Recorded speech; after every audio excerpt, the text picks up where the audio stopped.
Welcome to the Legacy Through Land podcast, where we're dedicated to empowering you on your journey to land ownership and management. I'm Tyler Markham, your host, and each week we'll dive deep into the world of land investing, management strategies, and the transformative experiences tied to owning your very own piece of dream dirt. With our expert guests, inspiring stories, and actionable advice, we're committed to helping you become a better land manager, hone your investing skills, and start building your family's legacy through land. Now, let's dive into this week's episode. We hope you'll enjoy. Welcome to this week's episode of the Legacy Through Land podcast. Our guest today is Mr. Madison Raber with Tree Stand Forestry. And Madison is someone who I know you will gain a ton of valuable knowledge from in this episode. Madison is a forestry consultant. And so really, he's going to teach us a ton of things that I know I did not know until just a handful of months ago when we first started working together, that are both intimidating things about timber management and the sales process of timber and just how he has been able to help his own clients. But there's a ton of wealth and knowledge that you'll be able to gain from this episode. It's been really eye-opening to get to work with Madison. It's been really beneficial to me, and he has single-handedly helped me sell 2 of my last deals just because of what he was able to tell me these trees and this timber on this property was worth. So it's going to be an exciting one for you to listen to. Let's jump right in. Yellow, what is going on? I'm going to hold my guest, Mr. Madison Raber, hostage here for a minute. So if you're tuning in, thank you. Welcome to the Legacy Through Land podcast. I'm excited about this one. I'm really excited about this one because Madison and I have gotten to know each other both somewhat personally, and I hope today we'll get to expand on that, but we've gotten to know each other professionally, and he has been not only a wealth of information for me, but a wealth of value. And so this is going to be a guy that you're going to want to know. And yes, if you want to use his services, I would exponentially recommend you work with him first. Of course, if geographically you're not in his area, then we get it. But Madison's got a wealth of knowledge. So continuing to holding him hostage, we at Legacy Acres Land, just a quick snippet here. We've been really busy. We've had a goal, kind of our team last year going into the tail end of 24. We were all very tired, very exhausted with the amount of work we had put on ourselves. But of course, your fearless leader is very goal-oriented and driven, and we wanted to finish strong in 24, and we did. But what we did as a team is we looked at 25 and said, hey, we don't want to grind and push and move and shake and really grind as hard as we did in 24. We don't want to do that in the tail end of 25. So we took our quarterly goals and said, hey, if we want to coast in 25, and Madison will resonate with this, I like to kill stuff. And I guess I should say, given my 4-year track record, I like to hunt stuff. I haven't done as much killing, but I like to hunt stuff. And so does my people. And we like to enjoy land. And for most of us, the fall is when we really come alive. So as a team, we said, look, if the tail end of quarter 3 and the full, quarter 4, we'd like to more coast than sprint. We're going to have to sprint in quarters 1 and 2. And so your boy is doing tons of appointments, tons of lead intake, tons of follow-up. We doubled our marketing reach. I mean, we have done everything we could do to push really hard. So over here at Legacy, we are bobbing for air. We are all, if I could say jokingly, we would all love to have the double beer hat right now and just a urination station at your desk. We're all just putting it in so that we can hit those goals. The goal for us, and I'll shut up, the goal for us in the last, this quarter 1 is to buy 6 to 8 farms, 6 to 8. And that could be 20 acres or that could be 2,000. If you have a 2,000 acre lead, please call Madison and I both. We would love that. But it could be 20 acres. It could be 200 acres. It could be whatever. But our goal was 6 to 8 farms in quarter 1, 5 to 7 farms in quarter 2, 6 being the minimum, 8 being the stretch. 25 goal as a whole is 18 farms. So if you guys would like to keep me accountable to that as you listen to the episodes, I'm happy to dive into kind of where we're at, but I can excitedly tell you, unless I cancel one today, which could happen, we're at 4 so far in the quarter. So we've hit a stride. I'll call this the 20 acre jump, or the 20 acre tour. I don't know why, but we've bought 20 to 25 acres in 3 counties now. So I'm excited about that, but we hadn't bought 20 acres or that size in a while. So if you're looking for mini farms, for sure, see me. Other than a ton of wild shenanigans with sellers and commercial land sellers and just people that are generally difficult to deal with, that I will save you the chaos from hearing about. That is the update from us over at Legacy Acres Land. We are pushing hard, moving and shaking, kind of exhausted, but the icing on the cake for that, and then we're getting to Mr. Madison Raber, is we are going on a cruise. This is Thursday. We are going on a cruise Saturday. My team hit their goals for 2024. And my coach and I said, hey, like if this team can hit this goal and it's a stretch goal, but it's attainable, you know, let's do something really great. And so we all agreed getting out of the awesome yet Skibbity Riz, Ohio state in March would be a great present. So that's what we're doing. We're headed down to the Caribbean, all of the team, and I can't wait to bless them and just bless ourselves, my family, with a cruise and some downtime. And if you're like me, when you go on vacation, it usually can't come at the worst time. It cannot come at a more worse time because we are working like 7,000 things. So I don't really know how we're going to shut down other than just like snip the phone cord. And that might be what happens. So anyways, without further ado, and I have to preface this, Madison, we can you tell the listeners here and viewers, if you're watching this, promise them we didn't plan our mustaches. Oh, I know. I was looking at that. I was like, man, we are rocking this. This is fantastic. Madison's actually my brother, spoiler alert. No, like for real. We got on here and I was like, snap.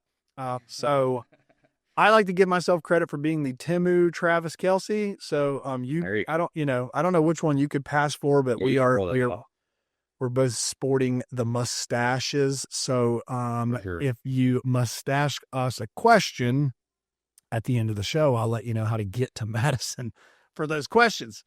So my man, let's jump right into this thing because I've probably taken too much time, studied your intro. You have a storied, pun intended, journey. Where do you want to start? Where do you want to start on this journey? I'll kind of give you a little background as to how I got into what I do now. I am, for those of you that don't know me, a timber sale consultant here in Ohio. Kind of our mission is to create ultimate whitetail habitat through timber harvest. Kind of when I started out, I grew up in the industry. I was just doing subcontract cutting for a lot of mills. And, a lot of these mills would buy the timber. I would be subcontract working for them, come out, cut the timber for them. And honestly saw a lot of shady stuff that really frustrated me in the industry. Guys not getting nearly what they should be getting for their timber, or if the timber wasn't marked, they're buying timber saying, hey, we think it'll make 100,000 board feet. And after we're done cutting, it made 150 to 180. Seen that type of stuff all the time. And honestly, it frustrated me enough. I started throwing up some YouTube videos just out of frustration, basically trying to educate people on how to get taken advantage of.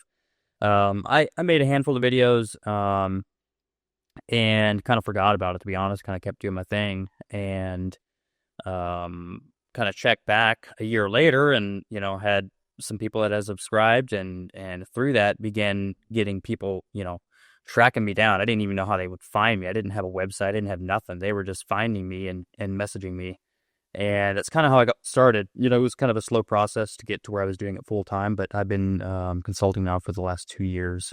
Really enjoying that, and then have also begun buying and selling some small farms on the side as well. So, my man, and I cannot tell you how much I had wish I had known Madison better, because I actually went through what he's talking about. I went through the process of having one of my own pieces of land timbered, and I knew basically next to nothing about it. Next to nothing. I wasn't a complete idiot for what trees were, but I was a basic complete idiot that I didn't know what board feet were, or, as far as how do you measure. I didn't know if I was getting taken advantage of. I didn't know if the split between the logger and the crew or what, myself was fair. I didn't know if I was supposed to be paying for the trucking or they were. I mean, there was just all these unknown things, and it's incredibly intimidating. Incredibly intimidating. And Madison, for you and I's dialogue back and forth, I did a timber harvest, a select harvest relative to a whitetail consulting plan. So it was all almost backwards probably from what the public would have seen. Is I did the timber harvest to increase my whitetail habitat and obviously pay some money, but we harvested everything but the good. We harvested everything but white oaks. We did harvest some red oaks, but we harvested all the junk in order to kind of fix the forest, if you will. Yeah, and I'm using a lot my of cuts own, like that. Yep. I'm using my own version, but yeah. So let's jump right in. I want to jump into obviously your professional career, but let's have some fun here personally. That I know the questions that you want to kind of touch on, and we'll definitely get to some of those, but Madison's been, he's a killer too. I've got a picture here of a buck that I think anyone listening to this and anyone in the country would kill. Tell us a little bit about your personal upbringing and your hunting love and how that all started. Yeah, I was, I don't know, 6 years old, and the first time Dad took me hunting, and it was, I remember very distinctly just couldn't wait for gun season to roll around every year. And, Dad would go bow hunting, and I didn't get to go along for that, but I would get to go gun hunting, and it was just always I hated it when he would leave without me. And so kind of got started, it took a while to get my first deer, but I shot my first deer with a 410.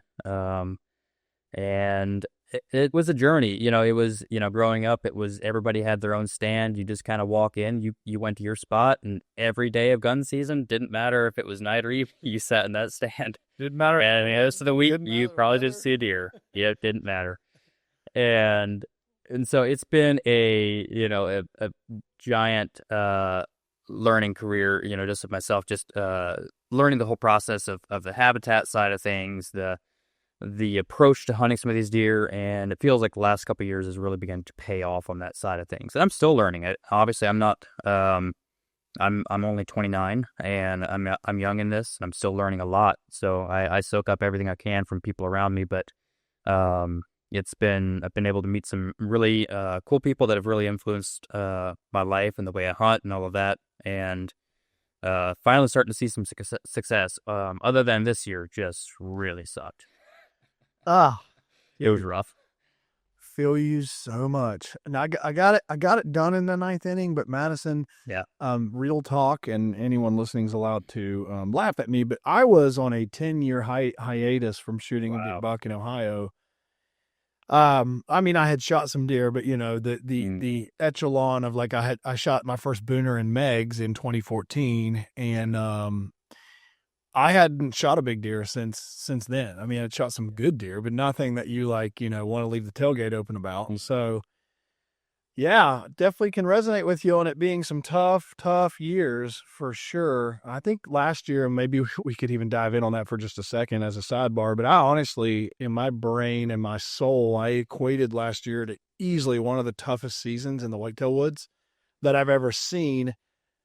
Not just from, to me, unpacking that even more, what does that statement mean? Obviously hunting is hard, but I mean, from the factors that were out of our control as hunters, for us, it was the incredible drought started it.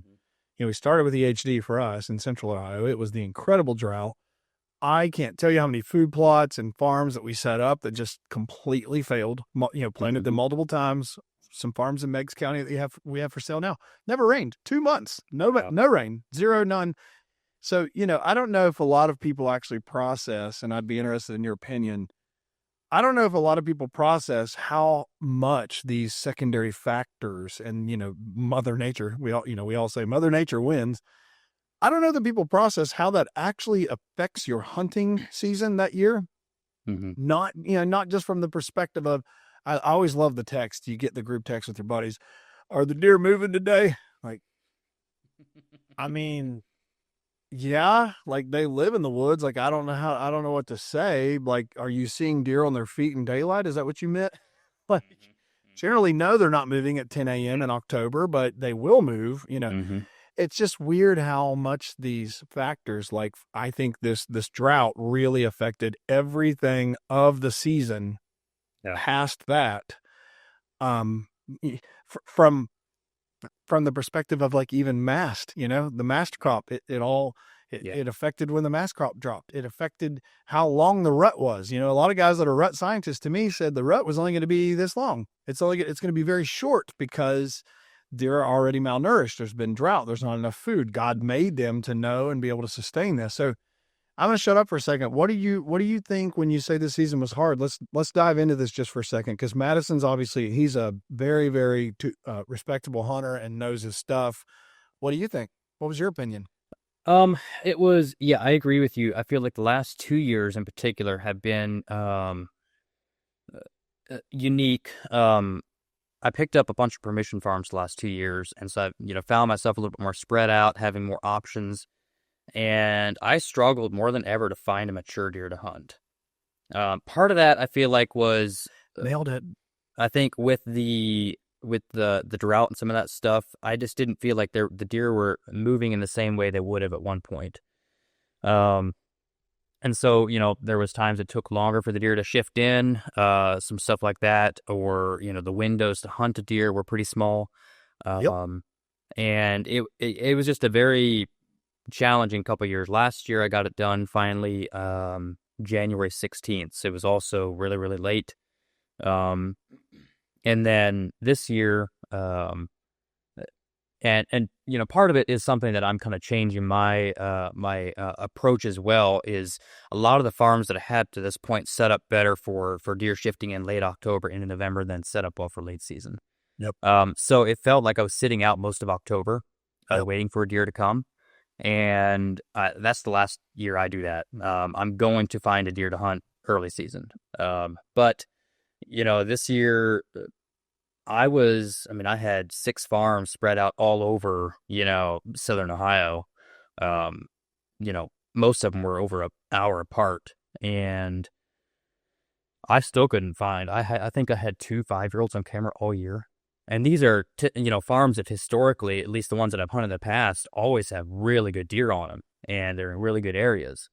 It doesn't make sense to me. I don't understand that. The one deer was a deer that I knew well, and he was ranging actually outside of where he typically is, and I got really close. Should have had him the November 7th, saw him November 8th, but didn't get it done. And then late season, I finally decided to hunt my other 5-year-old. I had that one all year, but he was, one of those 120-inch 8-pointer mountain bucks that, I thought surely I can find something better than that, but ultimately decided to hunt the deer. I got close, really close, had a couple encounters with him late, but just couldn't close the deal. So, If you're willing to say, Madison, where is home for you? So I live in Tuscarawas County, but I've got, my farms are mainly southeastern Ohio. I've got one over in Belmont County. I've got one in Morgan. I've got one over in Muskingum, and then actually I picked up one up north, Medina County. So I'm excited about that one for something different. And then I've got a couple small ones scattered throughout yet as well. Yep. Man, oh man, he just touched on a topic that I could definitely dive deeper on. I'm gonna have to bring you back on this one, Madison, because you nailed it. For me, I think the biggest challenge for me as well, and I have a very similar story to yours. And backing up again really quick, I don't know if you listeners heard Madison say some words that I think are becoming more taboo, mainly because people are getting lazier. But did you say that you got a bunch of permission farms? Does that still exist? Yeah, every time I tell people that, they kind of freak out. I don't pay for any of my farms to hunt them. I'm there at least half a dozen permission pieces, and then this past year would have owned a couple just small tracts, like 15, 20 acre pieces. And it makes it easier if you own a piece to get permission around that, and that was part of that. But a lot of them have just been, relationship that I built or door knocking. It's doable. It's not easy, but it's doable. 100%. I am so much like you, because can I lease? Yeah. Like, I'm fortunate to be able to lease, but really quickly you can wrap some stupid money up in lease. And I'm not against leasing. Okay. Not against leasing, especially if it's the right lease, and if it's the right circumstance for you. But yeah, dude, the power of door knocking, the power of writing letters, the power of being vulnerable, the power of just putting in the time. I do that as well. And there is as much a rush to me of getting a new permission farm as there is Right. buying a farm. Like, Yep. especially when you know it's banger, or like you look on a map and you're like, this was the piece I needed. This was the piece. So yeah, I'm doing the same thing. And like, as we speak right now, I think is one of the best times to get permission farms. As we sidebar on that, I think right now is Save another one up. Yep. Yeah. And so, I'm actually going to cancel this podcast and go drive around. But yeah, just, quick tidbit there. It still works. And then the other one you nailed that I would love to dive deeper on. And this would literally be an entire extra podcast, but it has been my experience as well that it has been very, very hard to picture and or find a mature, respectable buck in Ohio. Mm-hmm. Very hard. Yep. Now I did it, and you said you did it as well, where you had some pictures. But at one point, I'm fortunate with both buying and selling land and having permission places and owning a few places. I'm fortunate in the bucket of dirt that I can traverse. Yeah. I was in like 8 counties, 10 counties at one point. Like, and literally asking myself the other day, and I was talking to someone at lunch about this, like how many 150 plus inch bucks did I picture? How many? And it was like 3. Yeah. It's like, yeah. What, like, I think that, and this, we're going to go down a rabbit hole, but we'll have to save this one for another day to dive deeper in this one, Madison. But man, I think there's a lot of factors going on that really deserve to be talked about because, the We Are Hunter guys talk about it all the time, but like the quality of the resource is really, really at risk. It's a tough deal. So, it makes it even harder. Obviously you and I can resonate. It makes it even more rewarding when you find one, target it, and then kill it, because it's harder to do now. It's just harder to do. Technology and access and all these things have become easier. And when I say access to data to get access to maps, access to visuals, not access to hunt, access to get ways to hunt has become easier than it ever was. So therefore the barrier to entry is lower and you have more stuff and baiting and crossbows. All right. So let's go to the next thing. Yep. So, we've both struggled. We're on the struggle bus. So, something that I know Madison's going to be able to help you guys as a listener to really take away some nuggets here. And I want to dive into these nuggets so that we don't end up going 2 hours or 3 hours like I would love us to go. We'll bring you back on.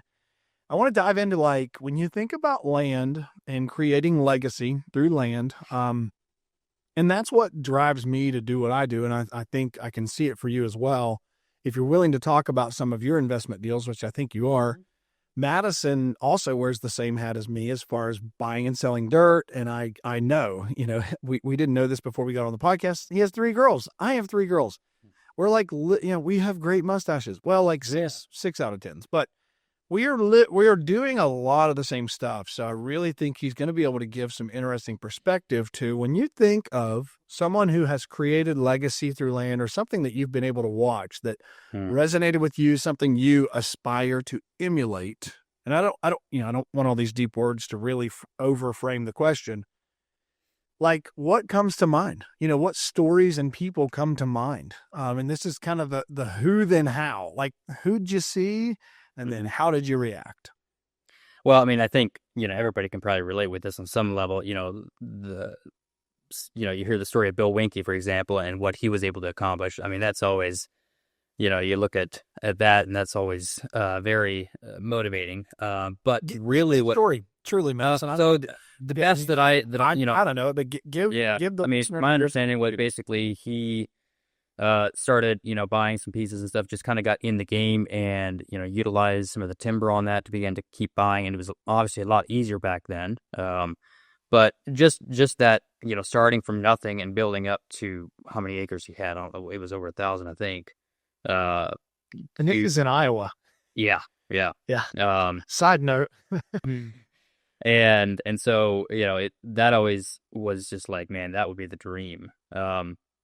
Something that dream. It is. And it is. It's the driver. So, and something though that hit a little bit more home for me was I was working on a job and we had some problems with the gas line that we were dealing with. And this is back when I was subcontract cutting at this point. And one of the gas line guys was out. We were working on some stuff there, and he just in passing was just like, "Hey, I'm looking at buying this property off of a friend of mine and would want to know how much timber is on it before I buy it." So I decided to go down and kind of give them an idea what I thought was there. And it was a 60, right at a 60-acre piece, I believe, in probably Morgan County, somewhere right in there. And the um the guy was trying to get $2,500 out of it, and this gentleman was trying to buy it for $500 an acre. And this is still 6-7 years ago. It's been a while, but there was a lot of timber on there, like, and some incredible timber. And so I told him what I thought the timber was worth, and ultimately this guy just didn't buy it. Well, I'm, I don't know, 18, 19 years old at this point, and I didn't have enough money to, hardly buy a biscuit, let alone buy some land. And so, it was just like, I was trying to find people that would buy this thing, mainly my dad and some others, but I couldn't get anybody to buy it. And finally found somebody, and it was the mill that I worked for. So they picked up the property. I knew what they paid for it. We cut the timber. I kind of knew what they got the timber for, and then they held on to it for a year or two and sold it for $4,000 an acre. And they bought it for how much an acre? $2,500 an acre, and then they took probably $100,000 of timber off of it. So let's break this down, Madison. Truly, let's go number to number. It was 60 acres. Yeah. 60-acre property in Ohio. So we're talking about southeastern Ohio. Well, yeah, Morgan southeastern. So yeah, yep. 60 acres. I'm guessing the minerals conveyed with that as well. Yep. Okay, and they paid $2,500 an acre, which let's do some math for the listeners here. I'm not great at mathing, but we all have a calculator. Everybody laugh at your school teacher that said you wouldn't. That's $150,000. So half of you already did that, but give me a break. $150,000. All right, how much do you think they got from the timber? I was thinking. My estimate was, and obviously if a landowner wouldn't have quite got this amount out of it just because they were a mill, they were able to maximize the dollars out of it. But I think they would have ended up with around $100,000. So the mill, the folks, and he's saying that typically between the landowner and the logger or, whoever's making the cuts is going to split that 50-50, 60-40, somewhere in there usually. Yeah. Yep. And they would have obviously had overhead to get that timber out. But, we estimated somewhere around that. So let's just even be conservative here for our listeners. If they bought a farm for $150,000, because this still happens today, by the way. Yeah. We're still talking about what does happen today.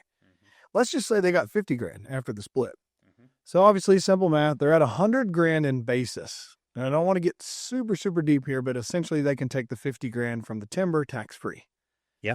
Ding, ding, ding. Listeners are like, wait, what? Back up. I was sipping coffee. Yes. $50,000 of that, or all $100,000, grand, if they're the mill, can take that tax-free because it comes out of your basis on the property. So we'll cover that in another episode. We'll get into that yet. Yeah. Okay, great. We can get into it. But so we're at $100,000.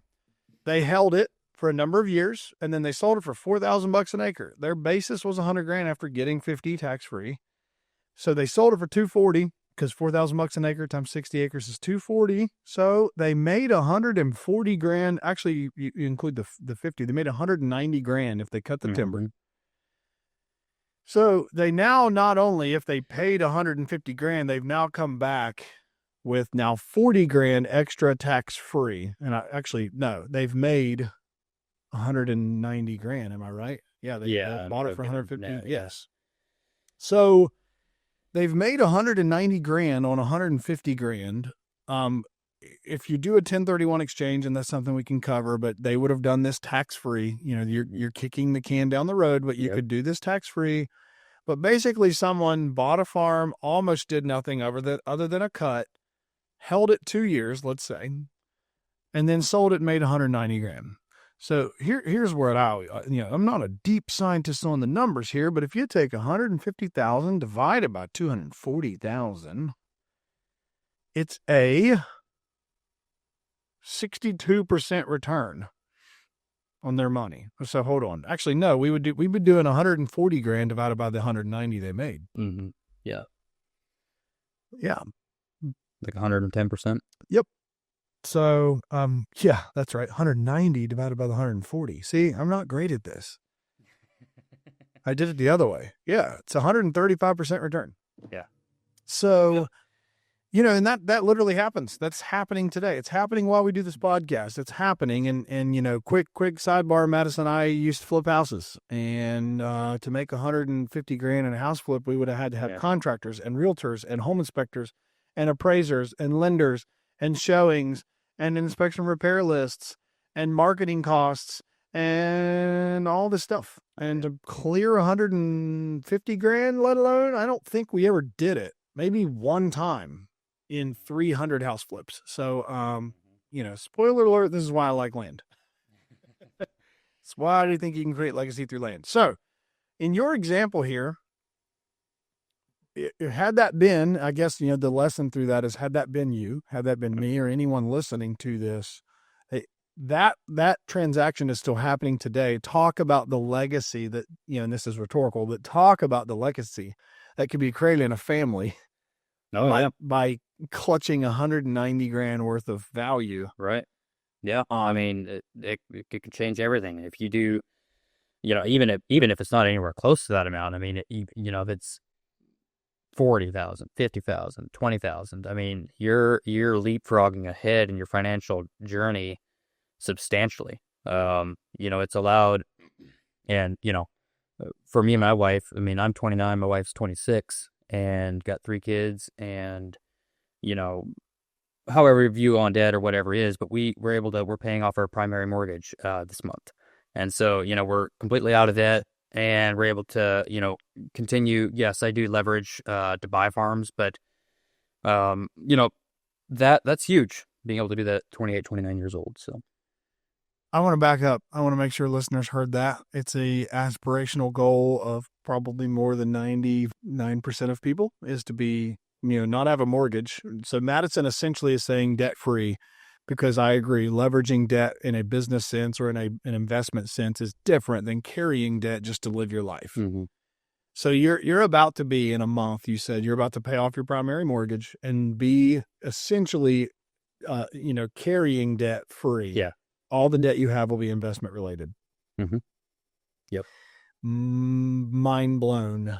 I mean, mind blown. So let's talk about here. Next topic, Madison. Let's dive into, how do you do that? How do you get there? How does that's an elephant. Yeah. How do you take the first bite and back up? Because I know the question that you wanted to ask next is, for me, I call it the show me the money question, or the question you want to answer next is show me the money.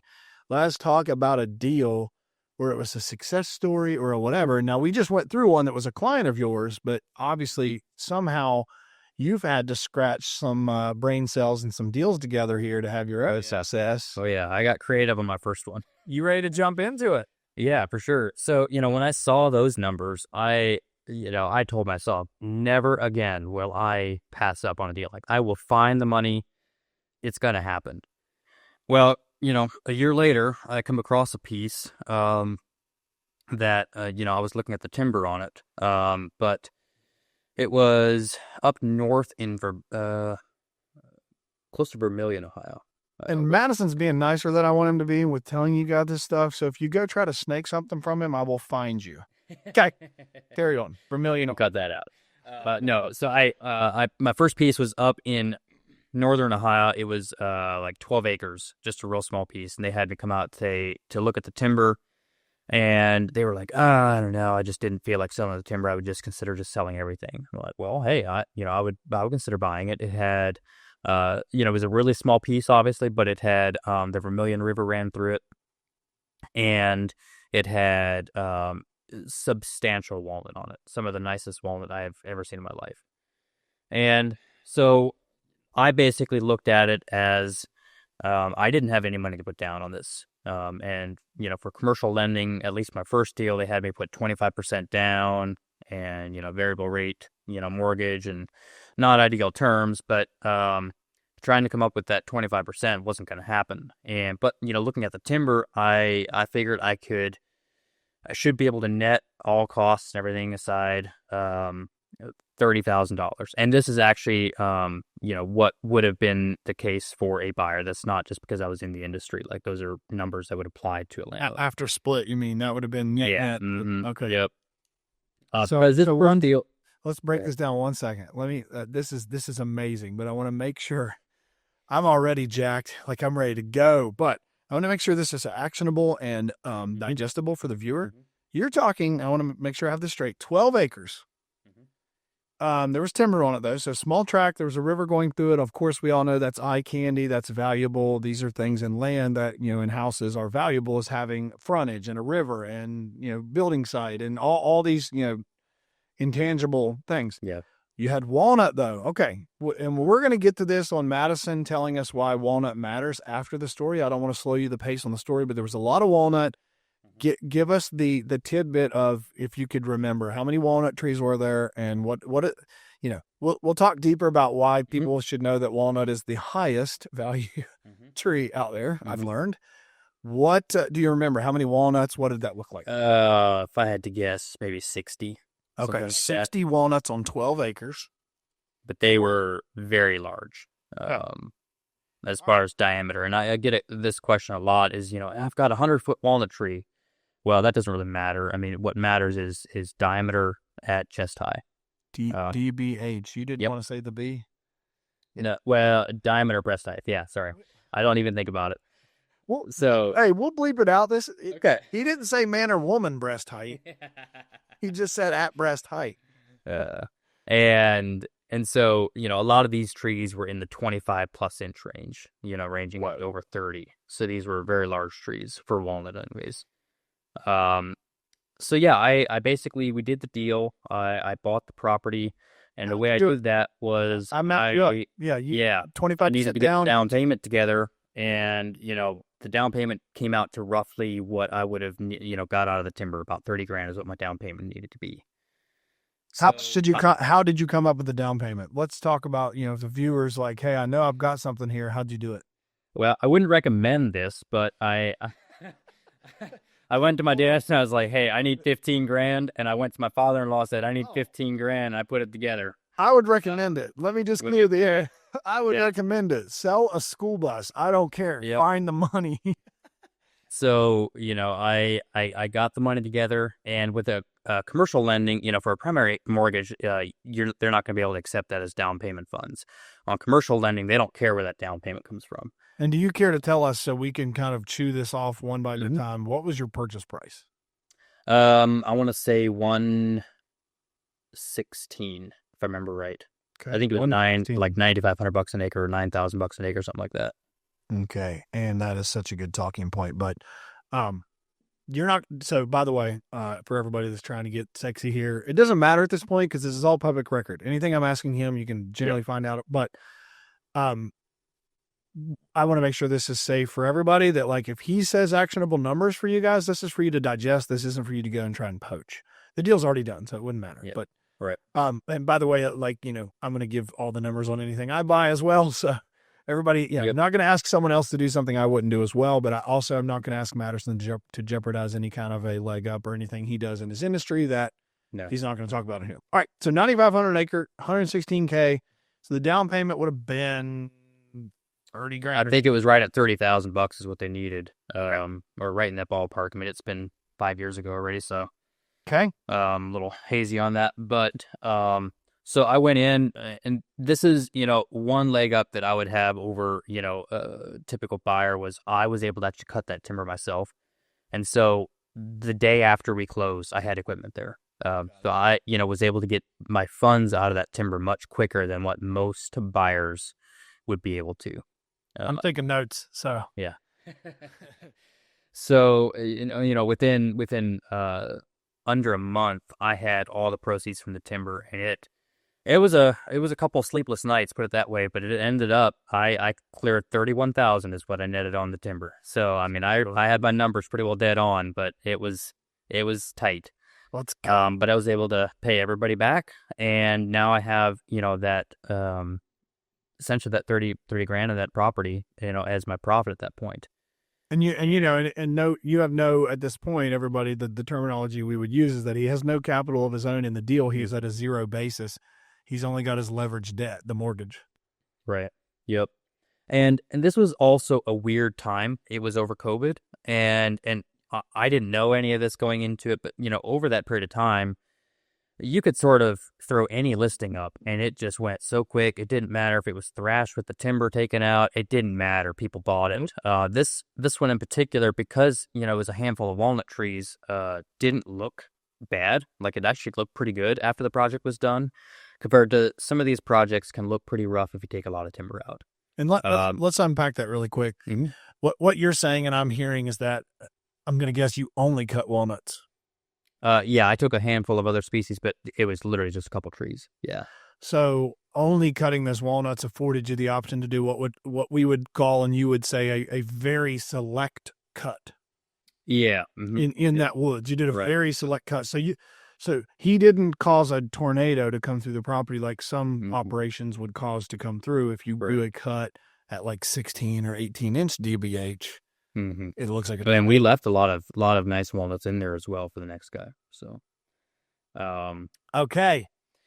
I have a feeling where we're going, but I want to know, all right, you did that. You took a breath. You're proud of yourself. You paid the debt off. Then what? What do you do next? Or what were you doing with it? So initially we thought we would be something, I spent a lot of time up in Lake Erie. It's right off the lake, so I thought it's something I would hold on to for a while. But we just, we finally decided I think we had it 9 months. We decided to sell it. Not really knowing how it would go. I thought maybe I would actually take a little bit of a loss on the property, and walk away with a little bit of money. I just didn't know. But I had a realtor listed that I'd worked with, or had some referrals to, and then we listed it at 139, and I believe we got full asking for that property within 2 weeks. Let's go. All right. In sidebar here, you can laugh with me, but I'm actually mean it. I kind of hope they have another pandemic. I kind of hope we have another one, because even in house flip world, like, yeah, dude, it was a good time to buy land, for sure. Goodness. Yeah. Oh my goodness. If you had it, and we all joked, in the house flip world, people are putting pictures of little tykes playhouses in people's backyard, and they're like, look, I know what I have, multiple offers, no inspection, no contingencies. And if you threw some toilet paper in with the deal, there's, just bonus. Oh my gosh. It's hindsight, going back to your Bill Winke, what I hear people talk about Bill Winke all the time, and I love using that quote all the time, is the best time to buy land was 20 years ago. Yep. The next best time to buy it is today. So yeah, we just ride with that. But goodness sakes, COVID was a wave that was a lot of fun to ride. It got a lot of us, including myself, who was in house flip debt and like other crap debt from business stuff that wasn't great, that you thought was great. It got us out of a lot of that because we were able to pay off stuff because we had turds that we were able to sell for gold. So, yep. Back, covering this really quickly though, I believe Madison would agree, if he would sell this farm today, he'd get even more than 139 for it. Okay. So don't hear us wrong. It wasn't COVID. Okay. Yeah. COVID helped, but had he held this farm even longer, today that farm's probably 199. Oh yeah. Easy. So let's do some fun math here. If I've got it right, you had about an $86,000 basis after cutting the timber ish, somewhere in there. Sold it for 139. Obviously, realtor gets 6% or whatever. Yeah, you had some realtor fees and closing costs and stuff. So 139 times 0.06, you're losing $8,300. So let's just say that his net was even 128, being super conservative. I think that's actually pretty well dead on. Okay, that's 42 grand. Okay, he made 42 grand on 12 acres. By the way, 30 grand of it, and I'm going to assume, Madison, 30 grand of it on the timber you cut tax-free. Yeah, so I actually didn't do the basis on that one. The reason was I didn't do a 1031. Aha. Well, and I was going to say, there's a kicker with this 1031. He said a pivotal thing was he owned it about 9 months. Yeah. Would you have considered a 1031 had you known you had to own it a year and all that? Would you have considered it, or you got something me that? I to be honest, I haven't done any yet, and the reason being is, I just don't want to feel boxed in when I go to buy something else. And I'm not at the point where I have, a bunch of deals rolling in that I can do that yet. Right. If I ever bought a long-term farm and then upgraded that to another long-term farm, yeah, 100%, I would utilize that. That makes a ton of sense. But a lot of these, the gains, yes, while somewhat significant, it's not like I'm paying taxes on $150,000. Right. It's not astronomical amounts of money.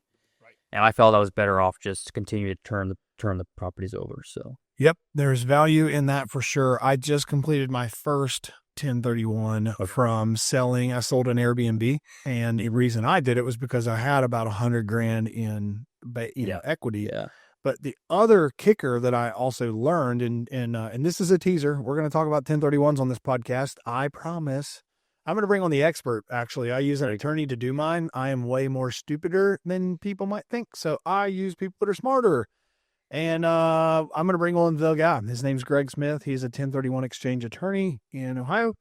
Again, going to try to bring on people that provide value to the space, like Madison, because we're going to get to where can you get the brain of Madison to help you, because he's already done it for me like big time, and I'm going to tell you about 2 deals he helped me a ton in. But we were talking about the basis deal. So I did the 1031 on this Airbnb because the thing I learned for any listener here is that the kicker with land as an asset class in real estate versus houses and other things is land you can't get depreciation on. So you can't depreciate land unless there's a fixed asset on it. Okay. So don't hear me wrong, people. You can't depreciate just land. You can depreciate things like houses, structures. And this is getting deep, but it's good to know. Well, I had this Airbnb, and Airbnbs can be depreciated at a faster rate than a regular traditional rental. Point is, my depreciation on that property, my basis was lower than what my mortgage was, right? So my gain was what your basis is, and then what you sold it for. My gain would have been even higher than my equity. You follow me?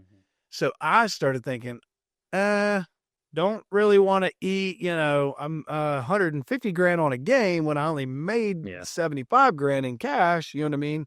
So we rolled from a asset that was an Airbnb into an investment property.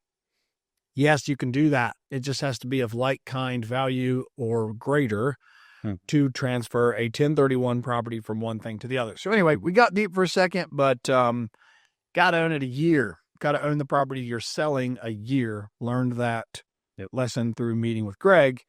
And the 1031 exchange is a powerful thing. $42,000, my dude. That's awesome. That is really, really cool. Here's the thing that I wanted people to, like Madison knows his numbers. Okay. So, he knows his numbers, but what I would say Madison would, echo, and I'm interested in your opinion and version of this, is that me, $9,500 an acre. You bought this property for 116, right? Like, I probably would have slept on a deal for 12 acres at 116,000. Why did you not sleep on it? Like, why did you buy it? Just knowing the timber value there. And obviously this was my, first deal.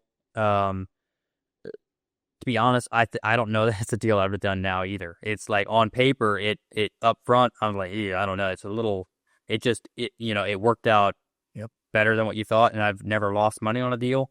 Land just has continued to go up, but no, I agree. Like it was just upfront face value. Knowing what I know now, I don't know that I would have bit now. But it did work out. So, well, it's really good to hear him say that, because the thing that I would just kind of cap all that with as a listener's viewpoint, I always say you got to turn rocks. Like you got to go through leads. You got to look at stuff. You got to study stuff. And for him and what I know Madison would be excellent at helping you study, and that's what we're about to jump into, is how do you work with him? What does his expertise look like? What's he going to tell you about the industry that's wrong and right and everything indifferent? When you look at pictures, and you're like me, when I go look at farms, I did this yesterday, dude, I'm giddy now, like understanding timber, and I don't understand timber. I just know when there's meg timber, and I know white oaks and red oaks, and I know poplars, and I know walnut, and I know blah, blah, blah. I also know that cottonwoods look like walnut. So, yeah, you got to be careful. For sure. Don't get too excited yet. But yesterday, I walked a farm, and I could see from the road, I was like, man, this stuff looks really young. Everything looks really young here. Great hunting. Okay. Not dismissing it, but I was like, I wonder if it has timber. Like, I wonder if I get around this ridge, and I walk out there and I go around the ridge, and it's just full of white oak and red oak. And I was like, oh yeah. Yeah. I literally was like I was going to text my assistant and be like, lock it up. We're going. But literally, man, getting into this 2 years ago, I wouldn't have been like that. Like, I wouldn't have known that. My gut wouldn't have been like, oh my goodness, there's big trees. So walk us through, and Madison's we've talked about timber value being something you should be looking at on a property. I can give you, as I train and teach and brain dump through episodes here, what I also look at as well, but timber's a big one. Minerals are a big one. Access is a big one. Topography is a big one. Water is a big one. I mean, there's all these things that you can look for in land that will speak to you. Versus another asset class that I just love knowing. And it's just so interesting. Like, dude, ponds, for whatever reason, ponds, like when I fix a farm up, it's very rare that I would say, oh, let's put a 2-acre pond on this thing, right? Let's spend 40 grand and put a 2-acre pond on this thing. People love them. People love ponds. Like they just, like I sold a small piece of land last fall. Thing had like 15 people blowing me up trying to give me the money first. Wow. Thing had a pond on it. It was 22 acres with a pond. And I don't know. I mean, we all stepped back and was like, dude, apparently ponds are a thing. So it's like with you, like, well, timber's a thing. Apparently ponds are, you know what I mean? Like you learn this stuff through looking at land. But let's jump into what I've been so excited to talk with you about is tell us about your consulting company. Tell us what you do for people. Let's just dive in. If you're stuck with us this long, folks, please continue to stick with us because the meat, we've been cooking up some stuff here. We've been doing a little grilling, a little soft smoke here. We're about to crank the heat up and you're going to walk away being like, whoa. So let's jump into timber, or I called it the other day, timberland forestry. It's not. It's cooler than that. Tree Stand Forestry. So... like I said, I initially started out, a subcontract cutting for mills and stuff, and then kind of my journey with the YouTube channel. And it's still not big, but that's primarily where a lot of my clients come from is that channel. But I kind of have done every aspect of the business. I cut subcontract. I used to buy for a company as a buyer. I went on my own, had my own crews where I was buying my own stuff. And ultimately, what I was seeing over and over again was that the sales that were done through a consultant consistently brought more money for the client. And that was always my goal, was to, have the client ultimately, get what they need to out of the timber and what they should and deserve out of the timber. And that was really what was driving. And, there's even now, things that, I'm looking at that, okay, here we could maybe squeeze a little bit more out for the client doing it this way instead. So I'm not ever set on any one way. But, here in Ohio, and I want to specify, here in Ohio, the asterisks, one of the best ways to sell timber, generally speaking, is through a timber sale consultant. And that's going to be different if you're out in Illinois. That's going to be different if you're potentially in Kentucky. So some of these things, you want to keep in mind. Why? Tell us why. Yeah, for sure. So in Madison, by the way, let me, I'll plug you, and so you don't have to. He's plugging himself from the perspective of, he said it earlier, he's going to pay for himself in the extra profit he gets you. He's going to pay for himself in the ease of time and the ease of ease of burden for you, the mental strain of trying to usually quickly, intimately understand the timber industry. And then if you're going to do this one, maybe 2 times in your life, then set it on the shelf for 40 years and then pick it back up. He's going to be the guy to actually know the stuff. So when we talk about a timberland consultant, it's you are the liaison between an owner and the world of how to get money for your trees, right? Yeah. Let's just dumb it down to like, what do you do? So why is that in Ohio? Why is it the best way in Ohio, for example? So in Ohio, we have extremely stiff competition for timber. There are a lot of mills, and there's it's a huge industry in Ohio here. And can that be good for the seller, it sounds like? Oh, yeah, absolutely. Yeah, I mean, generally speaking, timber, I want to say all timber, like broad species across the board, brings more in Ohio than most other areas, just because there's that much more competition. So, a lot of these companies are running on pretty slim margins because of that. But, if you're in Ohio, and even within Ohio, there's areas that are better than other for timber value. But, the main reason for it, of doing the timber sales the way I do is Well, I'll just walk through the process, I guess, let's timber yep. sale. Yeah, I want So truly don't hold back. I want someone to feel like they can understand because I didn't. Okay, I'm a full-time land guy for 2 years now. I didn't understand the value of what Madison can provide. So, for the sake of us not going another hour and a half, I can tell you that in my last 2 deals that I sold 2 farms to one buyer. He walked them both. He gave me estimates on what the timber was worth, which was exponentially more than we thought. Okay, exponentially more. One farm was more timber on that farm. Well, no, actually, almost both these farms, more timber value on these farms. And this is just a plug for him. The one was 92 acres in Coweta County. More value on that farm in timber than we paid for it. We paid 115 grand for the farm. He said there's 150 almost value in timber. We sold the farm to a timber buyer because we had a timber estimate from Madison. We sold it for asking price $270, no questions. Don't even talk to me about reducing the price. You're buying it. He bought it. Love the guy. We're going to bring him on. He's a great dude. Well, you and I both know he probably knew this even more than Madison estimated. So I was able to sell a farm single-handedly because of, and he's on the left side of my screen, but this guy was able to help me evaluate the deal. So the money I paid him to come out and give me a number literally helped us sell the deal. So don't hold back, Madison. What do you do? How do you do it? Let's play dumb. So basically, if somebody reaches out to me, the first step is I come out to the property. Typically, if it's within a wheelhouse, free of charge. We're gonna just look at the property to see what timber you have. Do you have timber value? Does it make sense to do a harvest? If it does, and we want to proceed, basically we do a timber management contract similar to, if you're working with a real estate agent. They're going to market the property on your behalf. I'm going to market the timber on your behalf. So I go in, mark each individual tree according to, the goals that, and a lot of my clients are primarily deer hunters. I have a handful that, that's not any of their concern. And actually the harvest looks different when we're not thinking about whitetails.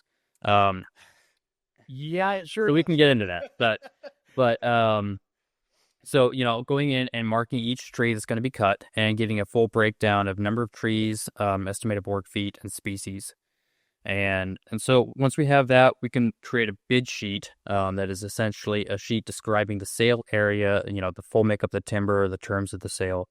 And then I've got, a bunch of buyers that I've worked with for years. Like I said, my family's been in the industry for 50 years. And so we've got a lot of connections here with some of the top buyers in the state. And so, sending these sheets out to these buyers, on the better timber, we'll get a dozen bids plus. And I have seen one of my recent sales that I did was a pretty big project, and the exact same trees, the bids range from $98,000 to $172,000. Whoa. Okay, so let's pause right there for a second. Why he's inserting himself to say it's probably best to use a timber consultant is because if you're a layperson and you're listening to this and you had somebody's likely listening to this saying, do you know that my grandpa has like hundreds of thousands of white oaks on his farm? You know what I mean? And they're hyperventilating now. Mm-hmm. Yeah. Call Madison. Do it for sure. And now I do want a 5% fee, but hey, no, but for real, like what he's saying is there was a swing in bids from what did you say? 98 to 98 to 172. Okay, so let's just pretend, Madison, that this doesn't happen to people all the time. $98,000 bid comes in. You got your grandma and grandpa's farm inherited. Got it for nothing. You got it for literally what happened on that particular deal. 98,000. Okay, they got it for nothing, right? $1. They inherited it, so their basis was nothing. And I come to them as a timber buyer, and I look nice. I've got a flannel on. I look nice. I'm nice enough. I'm not a meanie, but I give them a $98,000 bid. Madison, tell me 9.9 times out of 10 they're not taking that bid. Like, they have one timber crew go there, look at it, and give them a number. How many times does someone just take it? And that's that number one issue that I see mistake that landowners make. That was one of the first videos I made. It was like, because $100,000's a lot. Yes. And, we'll get multiple offers, even if it sounds good. Yep. So, what is that? $70,000 swing. Yep. Keep going. What happens? So and so once we accept a bid, and then we'll do a contract between the buyer and the seller. I oversee that. Basically, I've got my own contracts that we've used and stuff, and basically that's going to stipulate the terms of the sale and also the reclamation and all of that in there. They have 2 weeks to put 25% down. So you're getting a check for 25% deposit of that total amount that the bid was. My fee for a sale is 10%. And so my 10% typically comes out of that upfront. And then the rest, the 75%, needs to be paid before they move equipment in. So you're receiving all of your money up front in that scenario. And then I oversee the whole project from start to end, stopping in and making sure that they're abiding by the contract, that, they're not tearing the place up. If it gets too muddy and they're trying to work, hey, you guys need to wait till it freezes or we're going to have to just wait. That's what I'm doing throughout this project, making sure that it's done right. And then we do a final walkthrough with the landowner prior to equipment leaving and making sure everybody's happy with how everything turned out. And that's the typical process for a sale. You guys have no idea how much of a desert island most people do this on. That's the polar opposite of what he just said. Every time I look at a farm, they're like, well, we cut a few trees last year. You go there, it looks like a desert. Yeah. And it looks like blind people use logger skidders on the county road and junked everything. And it's just terrible because it really tears up the short-term value of that person's land because they took a resource off of it so haphazardly. So let's unpack this even more because I want to make sure that I caught something there that I want to make sure I'm hearing right. Let's, Madison has told me this, so I'm going to ask him to dive deeper in this. Let's say you have a bid from $98,000 to $170,000. Maybe the $170,000, obviously diving deeper into why could there be that much of a swing? And Madison, you've told me, say why could there be that much of a swing for someone? A lot of it comes down to can be the size of the company, but a lot of it comes down to a lot of these mills specialize in certain areas or certain species. And so when you have, if you're matching the right timber to the right buyer, that's where you see that highest dollar amount come out. And so there's jobs that if I get a job and we may only have 3 guys come in and bid on that because there's like, for instance, if it's got a lot of blocking material where it's real low quality stuff, there's going to be a very limited amount of people interested in that. But I know the guys that have the blocking mills that'll buy that. And so connecting the right people to the right projects is key. And something I think is worth diving into is that what I've learned from these guys, and I call Mr. Ben Rising, I call Ben Dad. He loves it. But I know Madison's worked with Dad too, but Dad has taught me that there's a lot that goes into the trucking cost and the geographic location of the mill and the geographic location of your farm can have both positive and negative outcomes to that. Yep. So that kind of, in my mind, in those swings, is Madison saying at that 170, you probably got a small niche mill that wants walnut, let's say, that saws walnut right there 10 miles from your farm. They can be the most aggressive because they get the least trucking. They probably get the most money out of the product. So they're the best fit. Well, yeah, that's why Madison finds them. I don't know them. I don't want to know them. I'm not a full-time timber guy. Sure. Should I know them? Maybe. If you're going to get into this full-time like me, yeah, maybe we should. I would rather work with someone like Madison who knows, great example. The guy that's buying, or one of the guys that was looking at the farm we sold in Gallia, he immediately was like, I sell all of my oak trees to this stave mill in Kentucky that makes bourbon barrels. He knew that. Yeah. Well, I don't know any of that. I'm not calling these people. So that Rolodex, we always say your network is your net worth. Literally in the timber world, you have a Rolodex of who buys what, where they are located, generally speaking, how much that trucking is going to cost them. And I've heard Ben say there's jobs that he knows they're going to lose because they can't be as aggressive because the trucking's 4 hours or something stupid where they're like, we're going to have this much money in trucking. We can't be as aggressive as the local guys. So we'll lose because we can't pay that. And that's where the swing is. And I would say that is true most of the time. There are scenarios. So an example. Let's take Meigs County for an example. Don't you talk about Meigs? Be quiet on Meigs. Nobody buying Meigs County.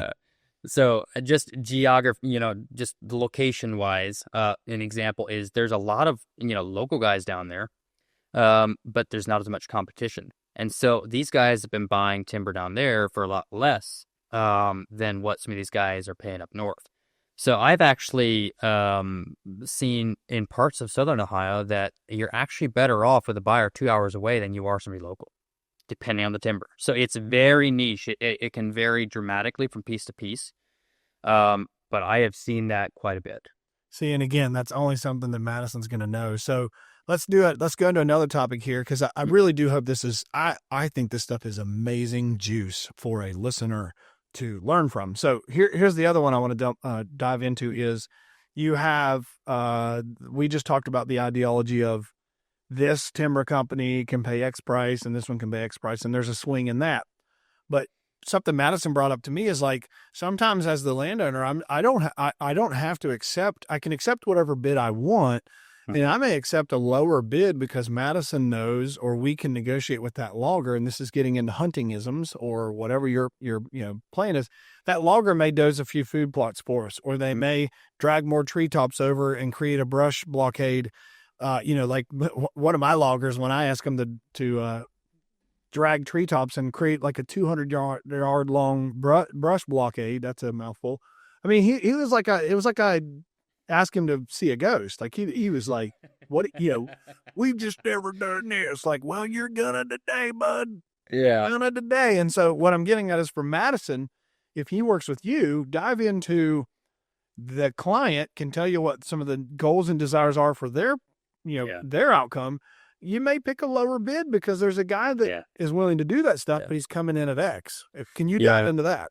Yeah, so the joke runs is that the deer hunting properties are always the ones that are the least fun to do, because it's a lot of extra work typically.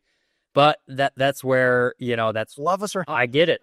That's all I do. I live and breathe hunting. That's why I'm doing what I do, so I can basically not work all fall and just hunt. And so, I totally get it. I understand, where a lot of these guys are coming from. And so the key on a lot of that is to have figure out what you need done up front. So I've seen a lot of mistakes where people like, well, once I have the logger in here, then I'll ask them to do some of this stuff. And no, that's right. bad backwards. And so, we have a lot of my pieces, for example, we'll do a selective harvest over the majority of the property, and then we'll do little clear cuts based off of where we want the bedding to happen. And so a lot of that, all of that needs to be done up front, because that's extra work where you're cutting down trees that have no timber value, that it's just man labor that they're doing. So I did a big piece down in Meigs, actually, that exactly that. And we, Is this for our dear friend at We Are Hunter? Yes, it is. Yeah. Mm-hmm. Okay. So I did Jeremy's. I've watched from the sidelines. I've heard from the sidelines about Jeremy's property. I'd actually never gotten to meet Jeremy. Really? Yeah. So if you can connect them, I feel like we'd be best friends. I think we will, pretty sure. But anyways, I listened from the sidelines, and then I heard this guy's name, Madison. So here we are today. But yeah, obviously not divulging anything that Jeremy wouldn't want you to share. But obviously you helped him through that. Mm-hmm. Yeah. And so, that particular project, we're doing perimeter roads, and these aren't just easy perimeter roads. There's a lot of terrain down there. And so, all of this is put into the bid sheet up front. So these buyers know what they're getting into, and they're figuring all this cost into their price. Or passing. Or yeah, exactly. And it's going to weed out some guys. And it's also, the biggest one I think that we run into to where we may not go with the high bid is typically because a lot of that is putting the contract up front. So whoever's bidding is going to do that. The difference is if they're not willing to work with the time frame, because a lot of my guys, we don't want this to happen over the fall, which I understand. Yep. Jeremy, for instance, he didn't care. He was just like, let's just get this done. He had other properties to hunt. Let's just get it done. But most people don't have that luxury. And so, commonly we'll put in an exclusion of, hey, you can't do this project over the fall. Yep. From October 1 to, December 31st. Or we have, I've run into some clients that typically these aren't the deer hunters, but, some clients that, hey, we need the money quick and this needs to happen fast. And so whoever can get to it first, even if I have to give up 10 grand, we'll do that. Yep. So I've run into that occasion where we're not going with the highest bid based off the time frame typically. Yet another reason to use Madison, because you get to have that consultation with the client first, right? To understand their needs. Yep. What's a desired outcome for them? And what we talk about in our company all the time is what is a win? Like what's the win look like for you? And obviously for Jeremy's sake, and I would resonate with it. If I lose one hunting season or one fall over the potential to have a really muddy, nasty job that gets done in January or March or, summer that then screws up all my, summer food plots and blah, blah, blah. It's a short-term gain, but it's a long-term loss if you can't get that desired outcome. So that's something obviously you were able to build into the package. I've always heard him talking about the perimeter roads. I think that's a really, really interesting concept. Mm-hmm. And I'm tempted to try that on one of my next big farms.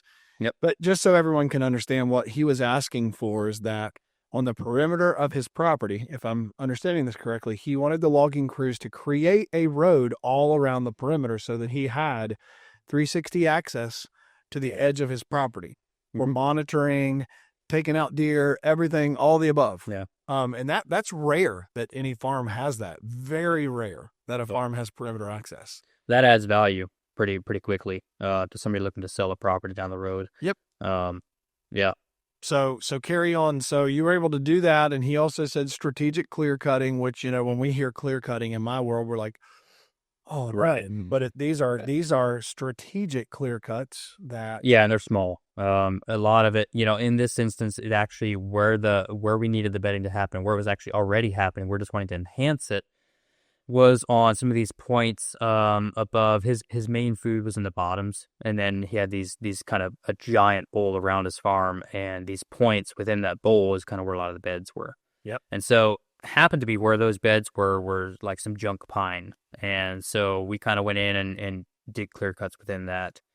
And so when I'm talking, that farm was 230 acres, I think. And we did 15 acres maybe of clear cuts on that. And that was all small pockets, across. I mean, we're not talking about clearing huge areas. They're just these little bedding pockets. Because, from the habitat perspective, I have seen that to be more effective than a giant clear cut.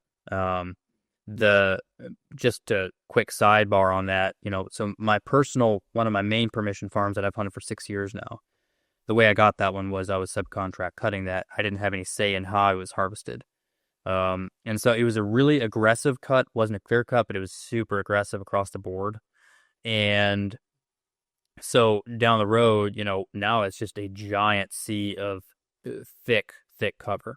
Yeah. Now it holds deer, but they're still bedding based off of topography, and it makes it. To be honest, I found a lot of the mature deer kind of bedding on the edges of it versus in the middle.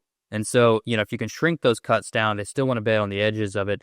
You're going to be able to utilize more of your farm that way versus having your mature bucks bedding out on your borders. So. Yeah. And something that I've learned through these small strategic clear cuts, because I'm going to be doing the same thing.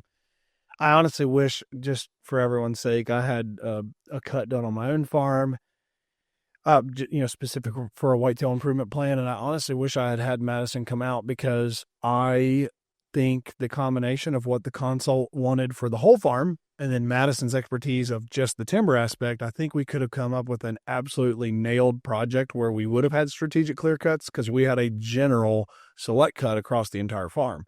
So you don't have the diversity inside there like you're talking about. Mm-hmm. And one of my good friends that I hope to bring on here, who's probably one of the most accomplished hunters I know, he has talked about on his farm creating these small clear cuts like you're mentioning, and how he creates them specific to what are the trees that he wants to hunt, the transition zones between these cuts.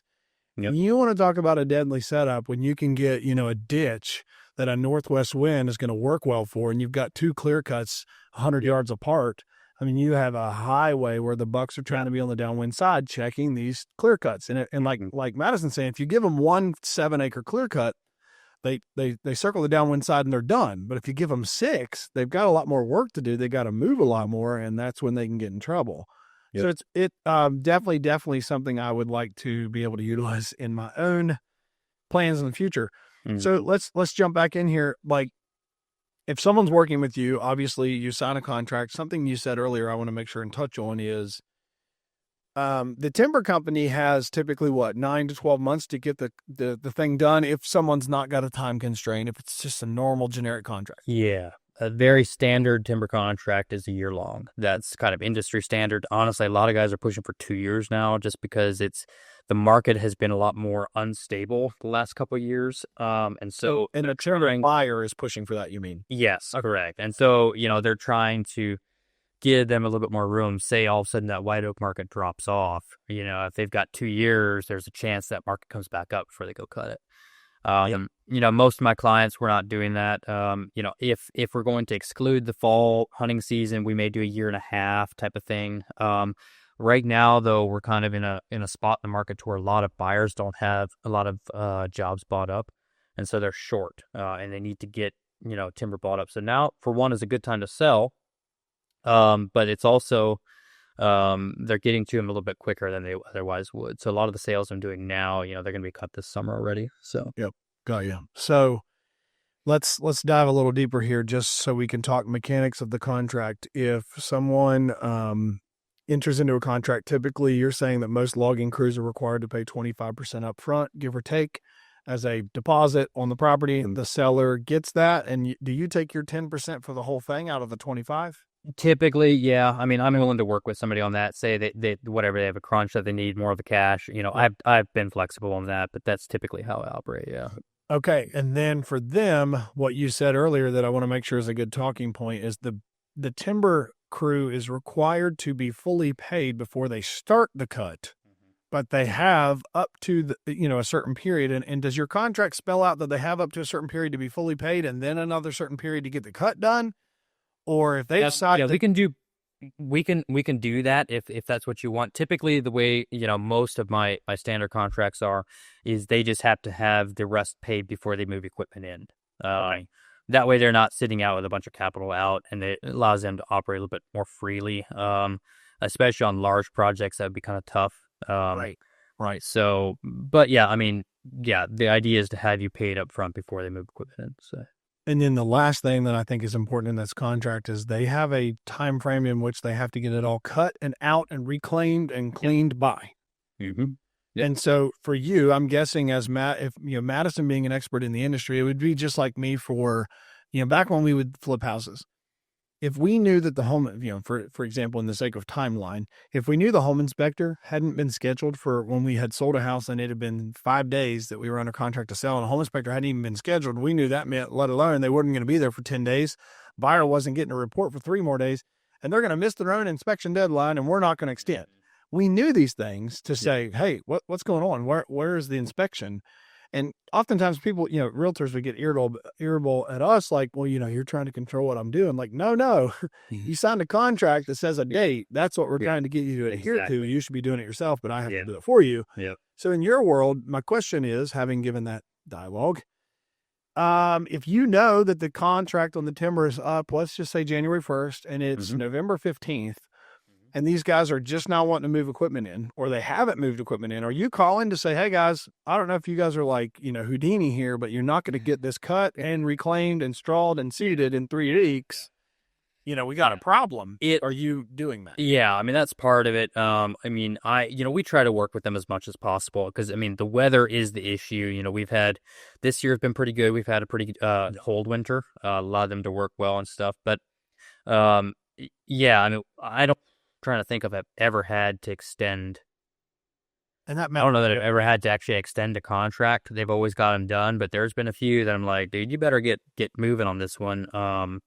Yep. And so that's that's part of my job is to make sure things are happening. So well, and from as I wear the hat of a seller or a client of yours, that the landowner, like if I said by April 1st I want you to have the cut done, like dude, I want you to have, I don't want to get into May and you're out here dragging logs through, because this happened to me. You're dragging logs through my food plots that I've top seeded clover in, and you're dragging literal treetops through it. It's like, no, you were supposed to be done by April 1st. Like, exactly. And I get, I get it. Okay. We had a monsoon, of course, but you can talk about that up front and early. Yeah, for sure. We have a pretty complex job going down in West Virginia. it's a very large project. It's steep terrain. It's going to be your window to get that timber out is pretty limited. And so we have a lot more stipulations in place for some of that stuff. Yep. If this happens, then we're going to do this. And so, but, as a whole, that's not usually an issue. I mean, the crews are pretty good about keeping track of their schedules and knowing, hey, we move, generally speaking, this amount of timber in this amount of time. Yep. And so we need to be in here by now or whatever. So, yep. So let's get to we've gone about an hour and 20 here. It's obviously my fault. I'm as much the talker as the have funner here, but I think this has been a really good, wealth of information from Madison. So let's dive into how do people connect with you? What does an ideal client look like for you? Also, I think, because you just mentioned West Virginia, I'm from West Virginia. I'm not going to say go Mountaineers ever, even if there's fire, but let's go. That's good. So talk about your service area. Talk about how people can work with you. Where can they find you? What does an ideal client look like? Just dispel it all.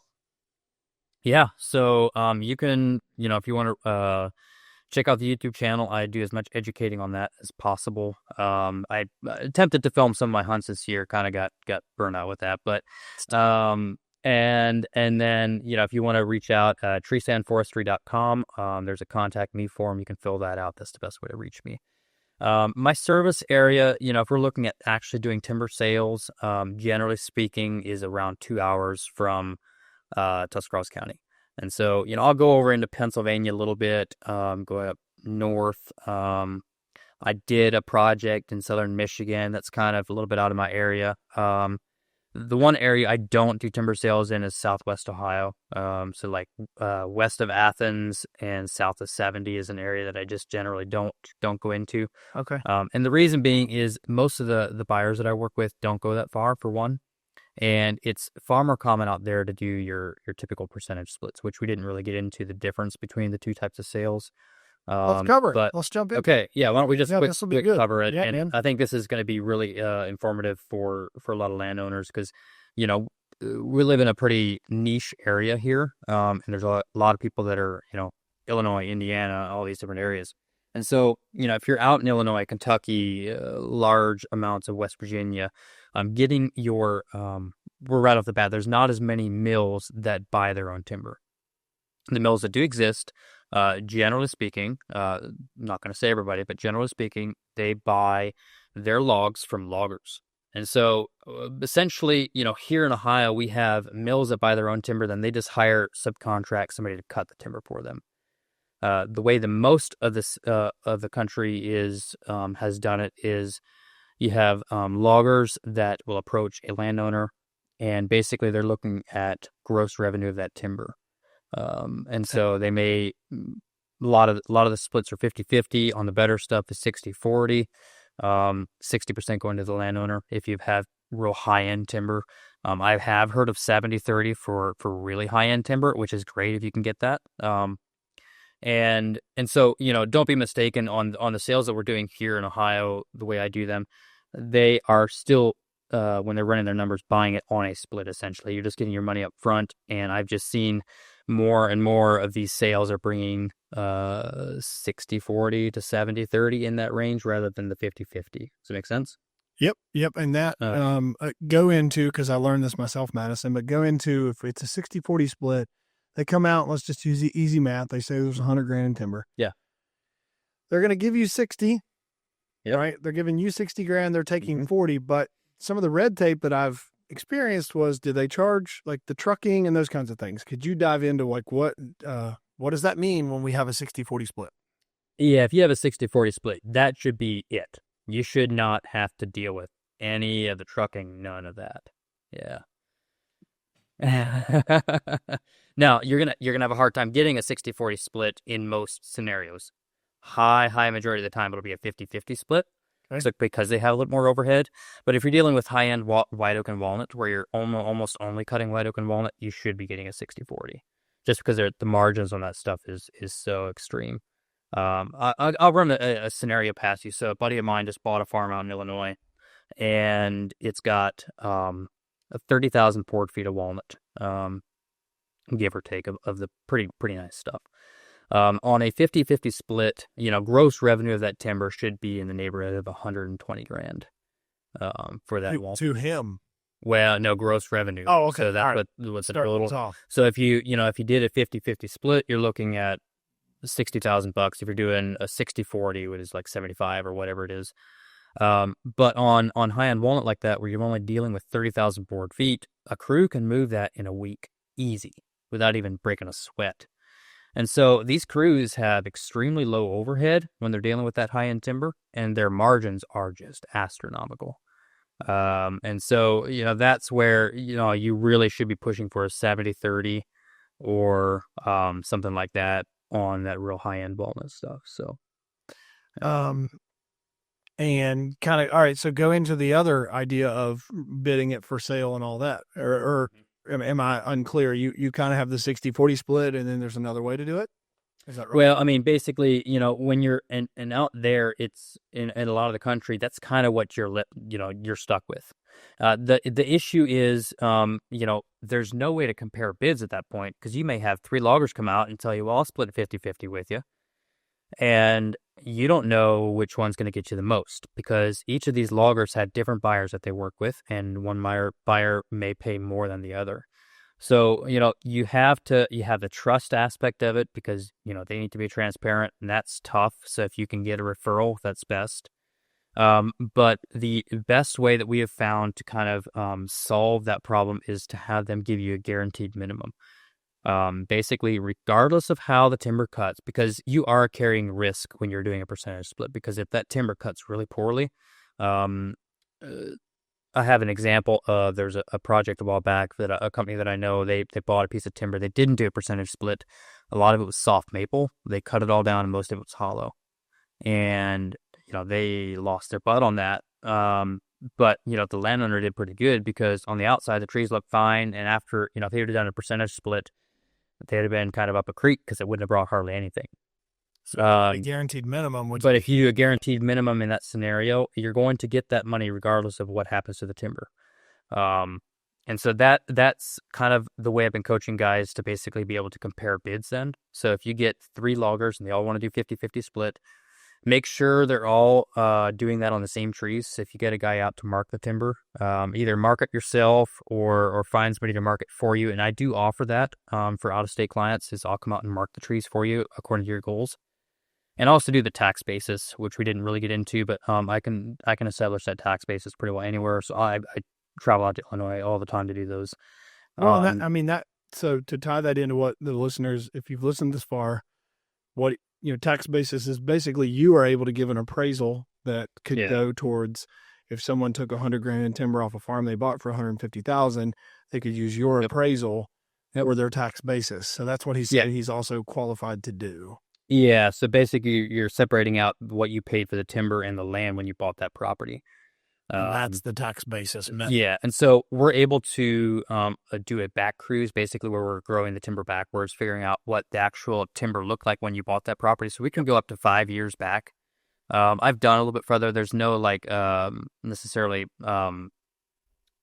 limitation on that, but it gets pretty wonky when you're dealing with too much time there, really getting accurate growth rates on that. So I kind of cap it at 5 years for myself. So if you've got a farm that you bought, within 5 years, we can get that basis established.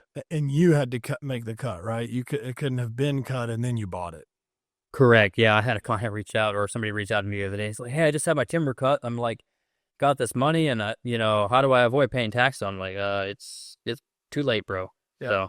So, you have to do that before doing the harvest. I gotcha. So the other thing, Madison, really quickly, man, there's just so much you could cover, and I'll bring you back on, because this deep dive has been awesome. But the thing that he touched on that I know a lot of people haven't had experience with to understand the difference. A lot of these timber crews, they don't mark your trees. They just tell you, I'll give you 60-40 or 50-50. And you're like, oh, that's good.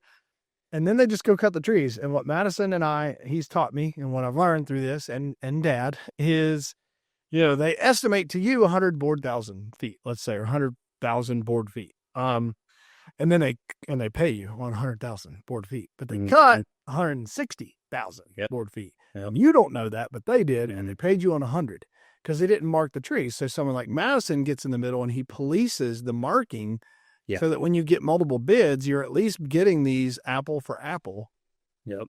If you're following this, because most crews would just go to the layperson, talk to them on their porch and say, I'll give you a 50-50 split. We'll cut the trees 18 inches and bigger. Mm-hmm. And the landowner's like, sure, sounds good. And that's what happens. Yeah. Yep. Or it's super, super important. Would they, Madison, just to set that up, because I might have framed it wrong, would they have just told the person, we'll give you $120,000 on your 50-50 split. We'll give you $120,000. That's your split.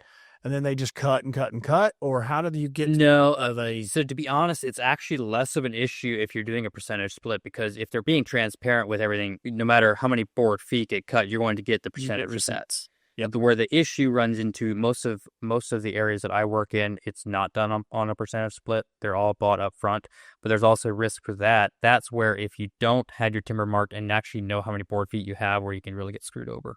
Because they're paying for that up front, and if it does better than that, then that's just money in their pocket. And that happens a lot.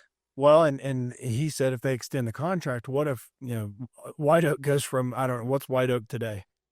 I mean, it ranges, but as a whole, it's bringing anywhere from $120 a foot to the landowner to $150 in that range. So today, but if they have a contract and the logger gets 2 years of extension, he's saying they've bought it from you at $120. Yeah, it may be worth $220 by the time they cut it in 2 years. Yeah, and that that's a little bit of risk that you do play with doing the sales the way we do them, because I mean there's give and takes on both sides of this. So with the percentage split, if you did have a drastic market swing like that, you would see the upside of that. I mean that's good that in your contract you're saying that they would be entitled to some upside on that. I didn't. Well, no, I'm saying on the sale, I'm saying if you do a percentage split, that would be, if you're doing the sale up front, you're selling it where the market's at right now. Yep. And so, you do want to be a little bit more careful with not timing the market, but if the market's in a bad spot, I wouldn't recommend selling at that point. And I've had a lot of clients who are like, hey, the species you have right now is just not a great time. Let's wait. And I've done that quite a bit. I mean, that's to be honest, I turned down more work that I could take on than I probably should, to be honest. And it's just because I either don't feel like I can really be that much of value, or I try to be as honest with my clients as possible. And so I've had a lot of times where I'm like, hey, you're better off. I had a client a while back, like, hey, I'm going to sell this property next year. I'm like, okay, well, given the timber value here and what you have, the species breakup, you're actually probably better off not cutting the timber. You're probably better off selling the property with the timber on it. You're actually going to do better than cutting that timber. And I'll tell you that. So that it's so circumstantial. Yeah, that's amazing. That's amazing. Well, we're gonna have Madison back on. So for sure, I hope you guys have seen how much value he can provide. For me, like I said earlier, I've used him 2 times now, and I can't wait to continue to use him. It was incredibly eye-opening on these 2 properties we worked with together, that I had that much value in timber. On one of them, it was just 45 acres, and it had like $90,000 in timber on it. Well, we knew there was timber. And that was conservative. Yeah, and we just didn't know how much. And so, of course, we got top dollar for the property. I didn't touch it. Went in there. Well, I shouldn't say we didn't. We cleaned it up. We cleaned an old single-wide trailer, but we did very minimal compared to what we would have done. So, Madison almost single-handedly helped me establish the runway for what that thing was worth. And so I think that's a no-brainer, that even if you just hired him and you didn't do the cut, if you hired him and he gave you an assessment on what the timber's like on your property, either today or what it could be or when might be a better time to sell it, he's providing value to you. And I do this quite a bit as well for people looking to buy. If you're looking to buy pieces in my wheelhouse, I for a very minimal fee, I'm more than happy to come out and just do a cruise for you. Say, hey, there's probably roughly this amount of timber on this property before you go buy it, because it's such valuable information to know what you're getting into. The amount of people that I've had bought a property, thought they had timber value, had me come out and like, I'm sorry, there's nothing here. And like, it's pretty devastating, if you banked on that as part of your numbers. So you mean that pig nut hickory farm I bought, this gum trees and hickories, isn't good? Or those rose bushes over there. It's like unbelievable what people, and a lot of it's just, they don't educate themselves. And so, by listening to a podcast like this, or doing some more. And that's part of what I'm trying to provide by my YouTube channel, is just educating people and knowing what they're getting into, what they're buying, and Literally that's my number one invaluable. goal. Literally invaluable. So I can't thank you enough, man. I want to have Madison on here again, and just kind of, I'd love for you guys to be able to hear how his journey is going. And Madison is like myself, a serial entrepreneur, but his forte is trees, and he's an accomplished hunter. Obviously he's a consultant. So he could be a consulting forester for you. He could also be a timber appraiser for you. He could continue to help you from a tax basis. He could help you conduct a sale. Invaluable resource. So I appreciate you being on, and I appreciate you guys listening to this far. Feel free and get in touch with Madison to either find out, is he in your service area? Or if he's not, I also know that Madison has a connection basis of people that do just like what he does in different areas. So he could connect you with somebody that's in the same field as him, that he actually knows, likes, respects, trusts.